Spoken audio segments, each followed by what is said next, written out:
Nhoi bapak lu lah ke tulung buat ron ni pergi omong ke long beo ni kan anak ngong ku pergi abale ku nyoci anak aku kerja hai le ke tuha aku ane ku na dua bo jai ku la ja beun anak ngong ku bi mu jana dia tanya ci la kepeng ja beut anak ni bi ma pe dua ke be anak ku buka kerja ju hai ja ci li tanya ke anak aku buka aku kerja anak aku buka anak ngong ku pergi ku buka peng ku anak kan aku kerjanya hai le kata aku.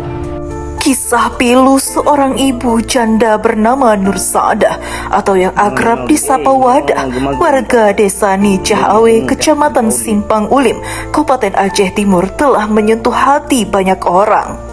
Ia hidup bersama dua anaknya yang masih dalam pendidikan wajib, satu di SMP dan satu lagi di sekolah dasar. Rumah yang dihuni oleh Nur Saadah dan anak-anaknya sangat memprihatinkan. Rumah tersebut tidak layak untuk dihuni, dengan dinding triplek tipis dan atap yang kadangkala tidak mampu melindungi dari hujan. Kondisi rumah yang seperti gudang ini sangat jauh dari harapan untuk memberikan rasa aman dan nyaman bagi keluarganya. Sejak suaminya meninggal, ia hidup bersusah payah dengan anaknya.